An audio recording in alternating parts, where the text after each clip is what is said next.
हनुमान जी का दृष्टिकोण क्या है? हनुमान जी का दृष्टिकोण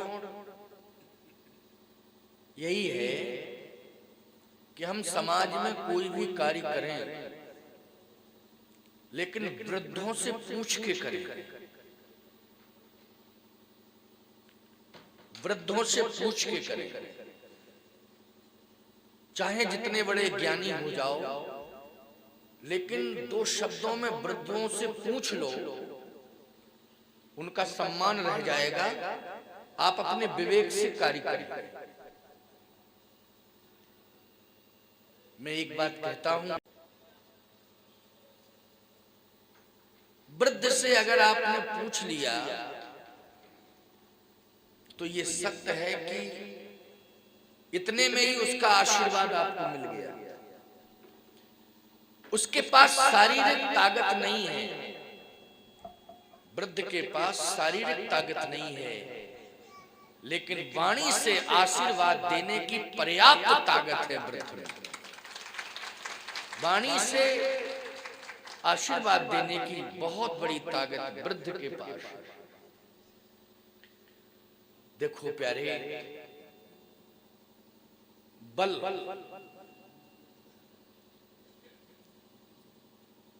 और वाणी से मिला हुआ आशीर्वाद, इन दोनों का क्या स्वरूप है? इन दोनों का स्वरूप बता रहे हैं आप। समुद्र का किनारा है, उस समुद्र के किनारे सभी बानर खड़े हैं, लेकिन जल ही जल दिखाई दे रहा है और उसमें लहरें भी उठ रही हैं। देखो भाई, ज्यादा तेज चलाने की आवश्यकता नहीं है। क्यों इतना प्रयास कर रहे हो? एक बार सेट कर लो, सब सुनाई दे रहा है। बार बार डिस्टर्ब करने से कोई मतलब नहीं निकलता। बैठ जाओ, क्या दिक्कत है? डिस्टर्ब मत करो।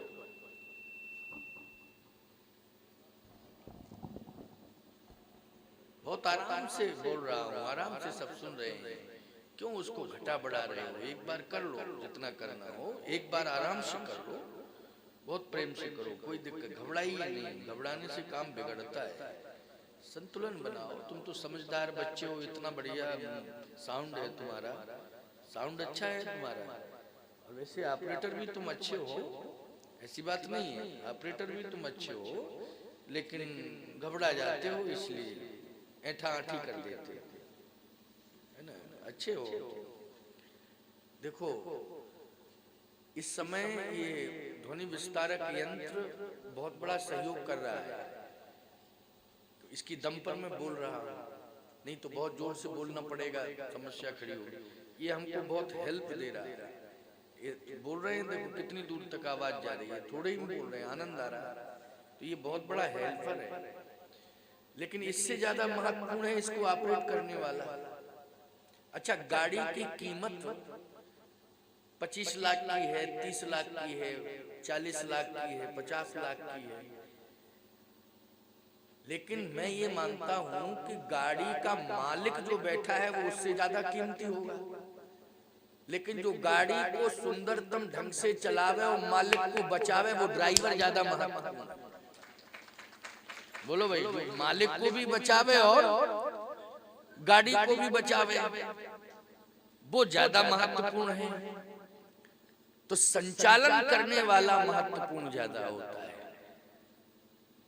ये बालक जो है साउंड का संचालन कर रहा है, ये ज्यादा महत्वपूर्ण है। और मालिक गाड़ी में बैठा हो, ड्राइवर चला रहा हो, तो प्यार से उसको समझावे, ज्यादा डिस्टर्ब करने की जरूरत नहीं पता चले कहीं टिका देगा वो गाड़ी, है ना। और उसको आराम से समझावे, बेटा बहुत अच्छी ड्राइव करते हो, लेकिन थोड़ा धीमे धीमे चलाओ, बहुत अच्छे आदमी हो तुम। भोजन रसोई में बन रहा हो और बहुत अच्छा भोजन बन रहा हो, लेकिन भोजन बनाने वाले को अगर उस समय डिस्टर्ब कर दिया जाएगा तो भोजन डिस्टर्ब हो सकता है। क्योंकि पहले तो मन में मालिन्य आ जाएगा कि हम तो बहुत अच्छे ढंग से बना रहे हैं, लेकिन फिर भी टोका टाकी की जा रही है, तो मन में मलिनता आ जाएगी और ये कहा जाए कि वाह रसोई कितनी सुंदर है, कितनी सुंदर व्यवस्था है, बड़ी सुंदर सफाई है, लेकिन भोजन भी इतनी सफाई से बनाया जा रहा है कि निश्चित है कि पाने में बहुत आनंद आएगा, तो और उत्साह बढ़ेगा, भोजन और अच्छे सुंदरतम ढंग से बनाया जाएगा, है ना। इसलिए मैं बात अच्छी ही कह रहा हूं कि व्यवस्था अच्छी है, माइक अच्छा है, लेकिन थोड़ा थोड़ा कभी कभी हो जाता है। चलो आनंद से सुनो। समुद्र में लहरें उठ रही हैं, सभी बंदर देख रहे हैं कि कितनी ऊंची ऊंची लहरें उठ रही समुद्र में। एक बात बताओ, तुम सब जितने प्राणी यहाँ बैठे हो, भव समुद्र के किनारे तुम भी रह रहे हो कि नहीं? ये संसार भव समुद्र है, आपको ये भव समुद्र है, तो इस समुद्र में क्या लहरें उठ रही हैं? समस्याओं की लहरें उठ रही हैं, हर रोज समस्याओं की लहरें उठती हैं। कभी कभी तो इतनी बड़ी समस्या आ जाती है कि सुनामी लहर की तरह वो समस्या दिखाई देने लगती है। जैसे सुनामी लहर में ये भयावह दृश्य हो गया था कि पूरे गांव किनारे किनारे के जलमग्न हो गए थे, सब डूब गए थे। ये बहुत बड़ी समस्या थी। तो प्यारे जरा कोशिश करो, समझने की कोशिश करो कि बड़ी से बड़ी समस्याएं इस भव समुद्र के तट पर तुम्हें दिखाई दे रही है, लेकिन इस भव समुद्र को पार कैसे किया जाए, यही हनुमान जी का चरित्र है जो तुम्हें बता रहा है। क्योंकि पार समुद्र को पार किसने किया? हनुमान जी ने किया कि नहीं? समुद्र को हनुमान जी ने कैसे पार किया है, तुम लोग भी भव समुद्र को कैसे पार कर सकते हो? ये कथा तुम्हें प्रेरणा दे रही है, तुम सबको जोड़ रही है कथा। और किससे जोड़ रही है? निदान कर रही है और तुम्हें राम से जोड़ रही है कथा, हनुमान जी से जोड़ रही है कथा। बोलो जोड़ रही है ना? इस कथा से तुम श्री राम से भी जुड़ोगे और श्री हनुमान जी से भी जुड़ोगे। और ये कथा जैसे हनुमान जी पार किए समुद्र को, तो भगवती श्री जानकी जी मिल गई। जानकी जी का मतलब है मोक्ष, भक्ति, मुक्ति। ये दो अर्थ हैं जानकी के। एक अर्थ है भक्ति और दूसरा अर्थ है मुक्ति। लेकिन भव समुद्र के किनारे तुम समस्याओं की लहरों को देख रहे हो, घबरा रहे हो और ये कह रहे हो कि अब मुझे ना भक्ति मिलेगी ना मुझे मुक्ति मिलेगी। हम तो समस्याओं में इतने फंस चुके हैं कि सुनामी लहर कहीं हमारे परिवार को, हमको नष्ट नाबूद न कर दे। लेकिन चिंता मत करना, बस आज की कथा सुनना। तो जैसे बड़ी बड़ी लहरों को देखते हुए भी हनुमान जी समुद्र पार करके माँ जानकी जी के श्री चरणारविंदों में समर्पित होकर उनसे कृपा प्राप्त कर लिए, आशीर्वाद प्राप्त कर लिए, ठीक इसी प्रकार से आज की कथा को सुन करके समस्याओं के समुद्र को आप भी पार कर लोगे और शांति रूपी सीता आपको प्राप्त होगी। क्योंकि शांति ही प्राप्त करनी है तो शांति रूपी सीता आपको अवश्य ही प्राप्त होगी और इस घोर कलिकाल रूपी लंका में ही प्राप्त होगी। घोर कलिकाल रूपी लंका में ही प्राप्त होगी, ये निश्चित मान के चलिए। आज की कथा बहुत ही प्रेरणादायी है, बहुत ही महत्वपूर्ण है। ये कथा जो है साधारण नहीं है। इतनी रात्रि को आप कथा सुनने के लिए बैठे हैं, ये तो समझ लो कि विशेष भक्ति से ओतप्रोत है आपका जीवन और श्रद्धा भक्ति से ओतप्रोत है। साधारण नहीं, श्रद्धा भक्ति से ओतप्रोत है, इसलिए तो आप कथा में बैठे हैं। समस्याओं की लहरें उठ रही हैं। हनुमान जी भी देख रहे हैं कि समुद्र में भी लहरें उठ रही हैं। अब जितने भी बंदर हैं, उन बंदरों ने देखा कि बड़ी बड़ी लहरें उठ रही हैं, तो वो बंदर भी घबरा गए। घबरा गए। कहे निज निज बल सब काहू भाखा, पार जाय कर संशय राखा। निज निज बल सब काहू भाखा, निज निज बल सब काहू भाखा। सबने अपने अपने बल का वर्णन किया, लेकिन अपने अपने बल का वर्णन करते रहे, पार जाकर संशय राखा। अंत में सबने कह दिया कि हम पार नहीं कर पाएंगे, बस असमर्थ हैं, अब मुश्किल है, अब पार नहीं कर पाएंगे।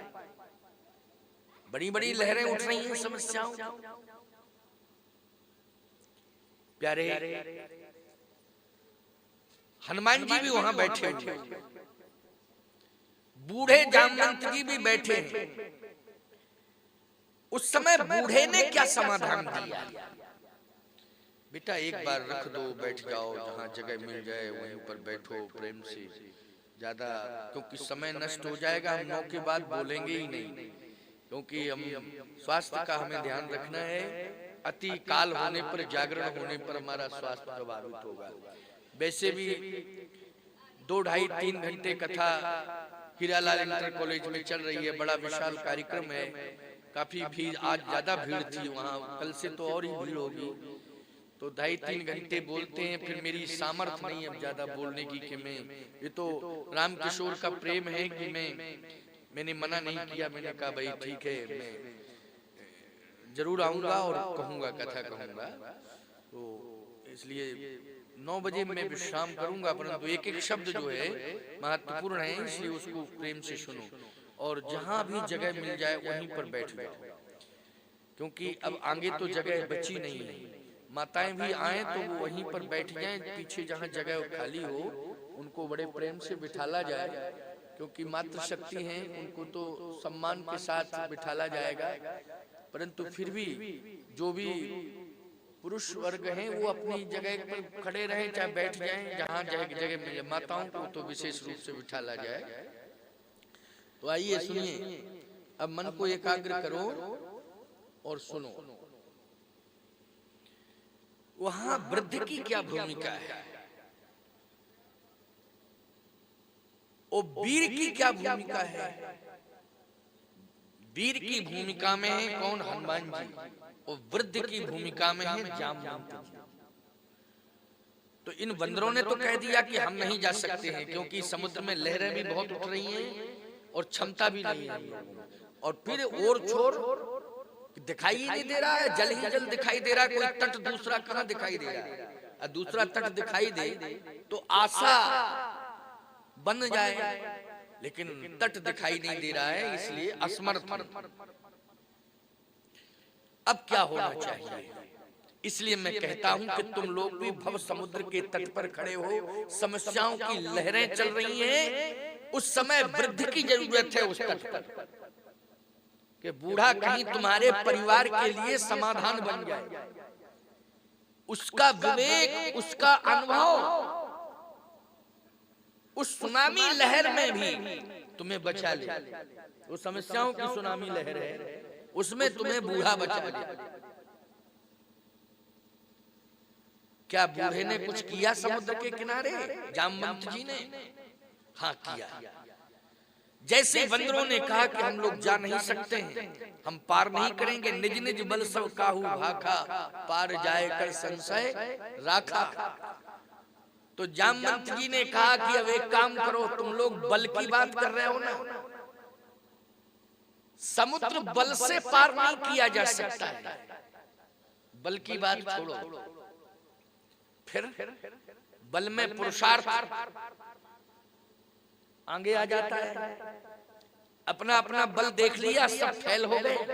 हाँ, बूढ़ा यही कहेगा कि अब बल की बात छोड़ो, ये बल जब तक तुम्हारा रहेगा तब तक समस्याएं बढ़ती रहेंगी। फिर कैसे पार होगे, कैसे समाधान मिलेगा, किस तरह से पार होगे? तो जामवंत जी ने एक ही बात कही कि अब निराश होने की आवश्यकता नहीं है, तुम सब उदास मत हो, हमें भरोसा है कि अभी भी हम सफल होंगे और इस समुद्र को पार कर लेंगे, चाहे जितनी बड़ी बड़ी लहरें क्यों ना उठ रही हो, परिवार में समस्याओं की लहरें क्यों ना उठ रही हो, हम अभी भी निश्चित रूप से अपने लक्ष्य को प्राप्त करेंगे और इस भव समुद्र को भी पार करेंगे। समुद्र भी पार होगा, भव समुद्र भी पार होगा। तो बंदरों ने कहा कैसे होगा? कहा बल के कारण नहीं, बल के प्रभाव से नहीं होगा। फिर बोले हनुमान जी पर विश्वास करने से ही हम सफलता प्राप्त कर सकते हैं। हनुमान जी पर हमें भरोसा करना पड़ेगा तो निश्चित रूप से समुद्र पार हो जाएगा। तो ये बात किसने कही? जल्दी बोलो। ये जामवंत जी ने कही, बूढ़े जामवंत ने। वो लोग घर में अगर बूढ़ा रहेगा तो तुम्हें ये बताएगा कि नहीं बताएगा? घबराने की जरूरत नहीं है, घबराने की जरूरत नहीं है। मेरा अनुभव है कि कहीं ना कहीं हनुमान जी की कृपा काम करेगी और हमें सफलता मिलेगी। इसलिए कृपा पर विश्वास करो, भरोसा किस पर करो? हनुमान जी पर करो। लेकिन हनुमान जी तो चुपचाप बैठे हैं समुद्र के किनारे, बिल्कुल शांत मुद्रा में बैठे, चुपचाप बैठे हैं, बिल्कुल शांत मुद्रा में बैठे हैं हनुमान जी। बंदरों ने कहा कि जिन पर विश्वास करें वो तो उदास बैठे, निराश बैठे हैं। जामवंत जी ने कहा कि इसलिए तो कहता हूं अनुभव की कमी है। वो ध्यान कर रहे हैं, उसे तुम उदासीनता बता रहे हो। क्यों भाई? अगर हम ध्यान की मुद्रा में बैठे हों आंख बंद करके तो ये मानोगे कि हम उदास बैठे हैं? नहीं नहीं, इस ध्यान की मुद्रा को उदास मत कहना। हनुमान जी तो ध्यान की मुद्रा में थे। ध्यान किसका कर रहे थे? यत्र यत्र रघुनाथ कीर्तनम तत्र तत्र कृतमस्तकांजलिम वाष्पवारी परिपूर्ण लोचनम मारुतिम नमत राक्षसांतकम।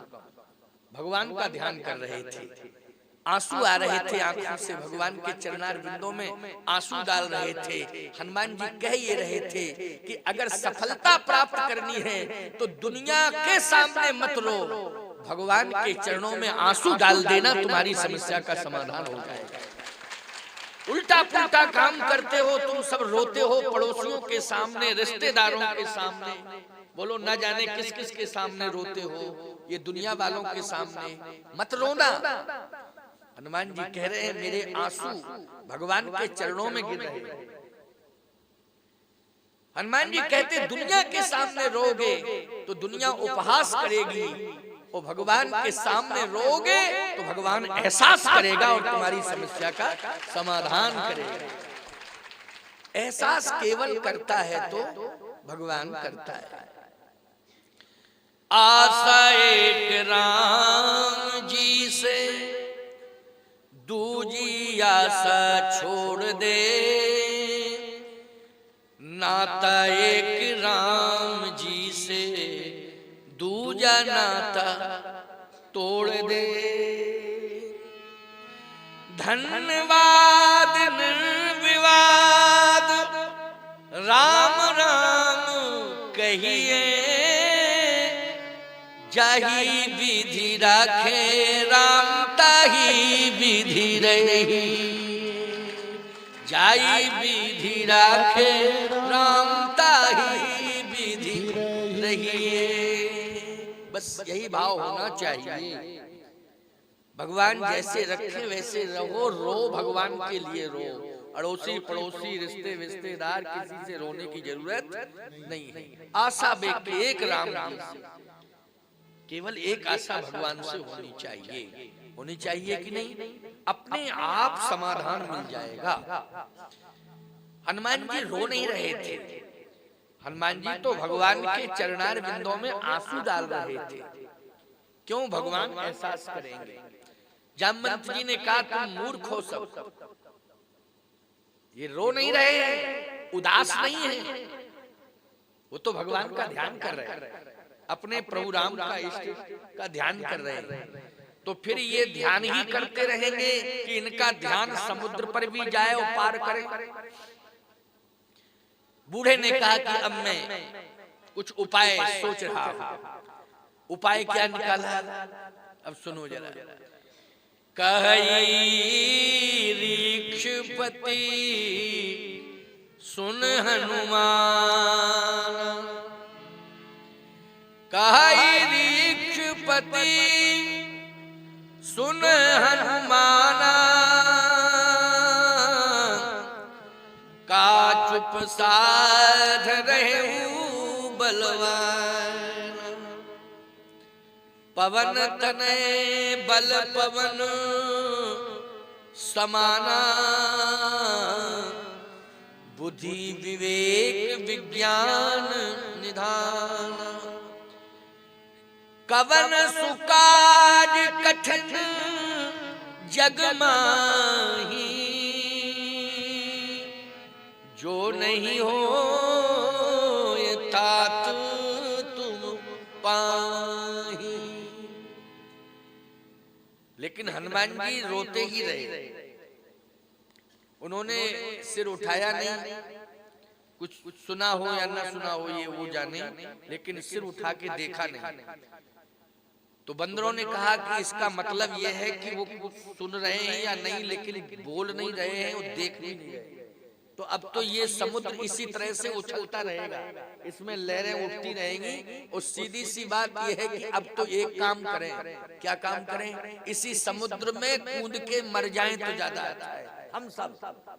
क्योंकि क्या करेंगे जिंदा रह के? हनुमान जी भी देख नहीं रहे, बोल नहीं रहे, तो हम सब डूब करके इस समुद्र में प्राण दे दें तो ज्यादा अच्छा है। एक दिन ऐसी कंडीशन आती है जब समस्याएं ज्यादा बढ़ जाती हैं, तो परिवार का परिवार आत्महत्या करने के लिए तैयार हो जाता है। इस भव समुद्र में ही डूब मरने को तैयार हो जाता है कि नहीं? कितनी घटनाएं आप टेलीविजन में देखते हो, अखबारों में पढ़ते सुनते हो कि फांसी लगा के परिवार का परिवार मर गया। अभी कुछ वर्ष पहले दिल्ली में बुराड़ी की घटना है कि पूरा परिवार 11 सदस्य थे, वो एक साथ फांसी लगा के समाप्त हो गए। बोलो हो गए कि नहीं? लोगों ने कहा वो मुक्ति चाहते थे, ये चाहते थे। इससे मुक्ति मिलती है? कोई ना कोई बड़ी समस्या रही होगी, तभी तो एक साथ संकल्प ले लिया सबने। इसलिए आज बंदर भी कह रहे हैं कि हम सब इसमें डूब जाएं और मर जाएं, क्या करें? जामवंत जी ने कहा नहीं नहीं, मेरे सामने डूब नहीं सकते हो, ना हम डूबने देंगे। अब हम उपाय दूसरा सोच रहे हैं। क्या? तो उस बूढ़े ने कहा कि शास्त्र क्या कहता है, कैसे बचा जाए और कैसे बचाया जाए, ये शास्त्र क्या कहता है। घर में अगर बूढ़ा होगा और गांव में सत्संग अगर होता रहा होगा, तो वो बूढ़े ने सत्संग जरूर सुना होगा और वो सत्संग की बात जरूर स्मरण किए होगा, उससे वो समाधान निकालेगा। इसलिए कहता हूं कि गांव में सत्संग होते रहना चाहिए। इससे कभी न कभी समस्या जब आती है तो वो सत्संग का एक शब्द ही को बहुत बड़ा आधार बन जाए, एक नाव के रूप में प्रकट हो जाए और उसी में बैठ के पूरा परिवार पार हो जाए। स्पष्ट रूप से लिखा है कि भव सागर चढ़ी पार जो पावा, तो राम कथा ताका दृढ़ नावा। ताका दृढ़ नावा स्पष्ट तो लिखा है, क्यों लिखा है ना, ताका दृढ़ नावा।